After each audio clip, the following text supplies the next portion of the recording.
the 5th anniversary of Craig Wright not providing proof of being Satoshi Nakamoto. You can check it out right here on the World Crypto Network. I did a great interview with Arthur Van Pelt at My Legacy Kit on Twitter, a fantastic researcher who's been following the Craig Wright case for years. And he and I both came to the conclusion after examining all of the available evidence that Craig Wright is not Satoshi Nakamoto and that he has not provided proof of being Satoshi Nakamoto. Craig Wright is as much Satoshi Nakamoto as you or I.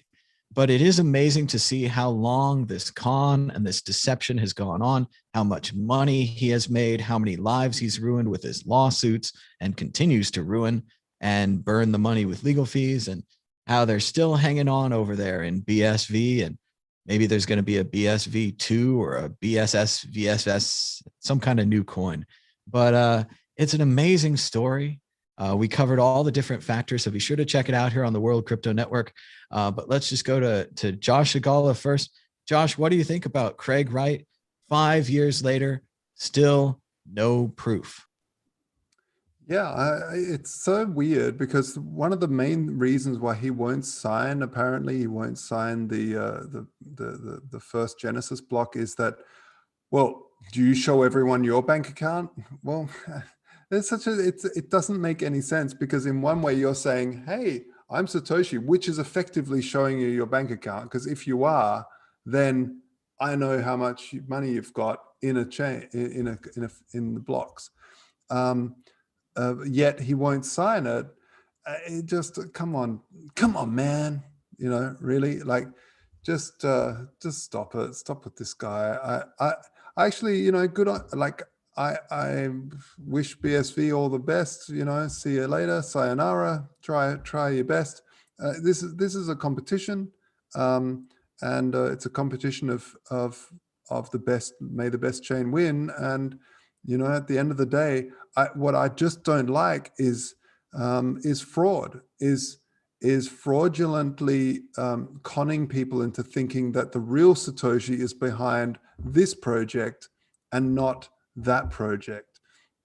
And this is really, really disappointing. It's the same thing I don't like about Bitcoin Cash. I actually, you know, like the idea of Bitcoin Cash. I like the idea of experimenting with big blocks, or with Bitcoin with small blocks, and let's see what layer 2 does. Let's see what bigger blocks do. We don't know. Let's see. There's a whole bunch of eggheads that are doing mathematical models that say big blocks don't work, but come on, you guys are trying it. Good on you. What I don't like is them saying this is the real Bitcoin and trying to trick people into buying it. Just be honest.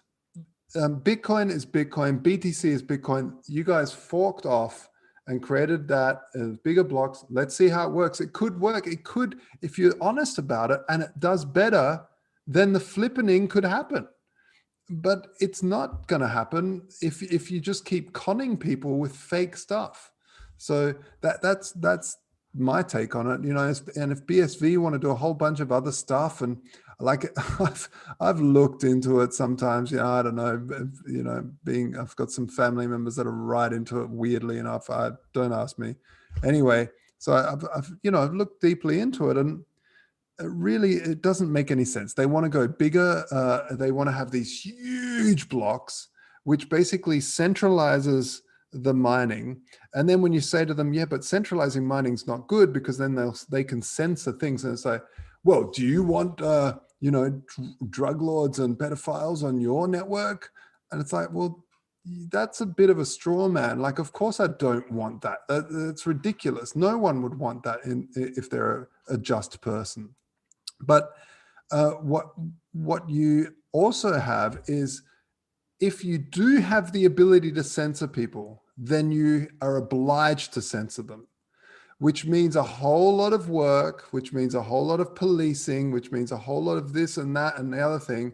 And then if I get some tokens if I get some coins on my, like if a shopkeeper gets something, they have to then check if that coin came to, it just becomes more control over everything, because you start with the most extreme and heinous crimes and you slowly filter down where you have total surveillance and control over money.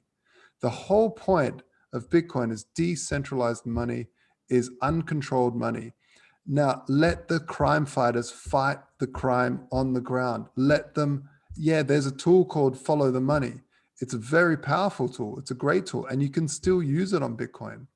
But what it does take away is that tool. But the tools that it doesn't take away is good old-fashioned police work. And I know I've gone on a crazy long rant around about Craig Wright here, but I don't see how that chain can work because it's literally centralizing its mining power, and for many reasons. And a lot of people say, "Oh, but anyone can hold big blocks." The hard drive space is so cheap, but it's not about the hard drive space. It's about when you solve the puzzle, when you hash all the transactions, you have to send that to the network, and all the people mining. By the time your solution, that terabyte, comes across to you, you've still been working for like that whole time on the last block, and you're like, oh, what? It's already been solved. And meanwhile, the person that solved it has had like, 9 minutes head start on the next block. So obviously they're going to get the next block too, and you're just chasing your tail. And it centralizes the network and it implodes. So there is no way of really having massive blocks like that. There really isn't, as far as I can tell. But like I said, competition maximalism here. Go for it. Make your mega block, coin, and let's see.